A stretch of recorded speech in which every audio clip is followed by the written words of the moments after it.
दोस्तों, स्वागत है आपका मेरे इस YouTube चैनल पर। आज हम बात करेंगे शिखंडी के रहस्य के बारे में। महाभारत में आपको सरल शब्दों में समझाने की कोशिश करूंगी। मेरे चैनल को सब्सक्राइब जरूर कर लेना। महाभारत में काशी के नरेश की 3 पुत्रियां थीं, अम्बा, अंबिका और अम्बालिका। राजा ने तीनों पुत्रियों के लिए स्वयंवर आयोजित किया था। इस स्वयंवर में भीष्म बिना बुलाए पहुंच गए थे और तीनों राजकुमारियों का बलपूर्वक हरण करके हस्तिनापुर ले गए थे। भीष्म तीनों राजकुमारियों से अपने सौतेले भाई विचित्रवीर्य से विवाह करवाना चाहते थे। अंबिका और अम्बालिका ने तो विचित्रवीर्य से विवाह कर लिया, लेकिन अम्बा ने भीष्म और सत्यवती से कहा कि वह किसी और से प्रेम करती है, इसलिए उसके प्रेमी के पास जाने दिया जाए।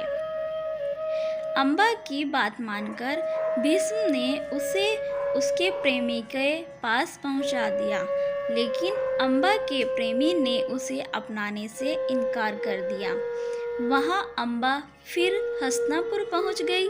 वहां भी विचित्रवीर्य ने उसे अपनाने से इनकार कर दिया।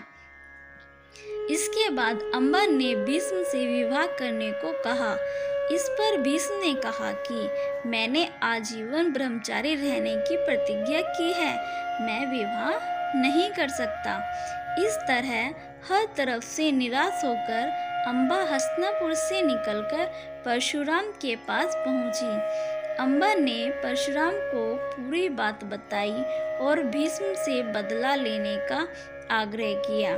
परशुराम ने अम्बा की बात भीष्म को युद्ध के लिए चुनौती दे दी, लेकिन भीष्म ने उन्हें पराजित कर दिया। यहाँ भी अम्बा को निराशा ही मिली। इसके बाद अम्बा ने शिवजी को प्रसन्न करने के लिए तप किया। अम्बा की तपस्या से शिवजी प्रसन्न हुए और उसके सामने प्रकट हुए।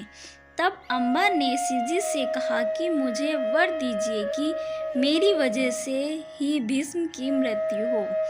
शिवजी ने कहा कि ऐसा तुम्हारे इस जन्म में नहीं हो पाएगा, इसके लिए तुम्हें दूसरा जन्म लेना होगा।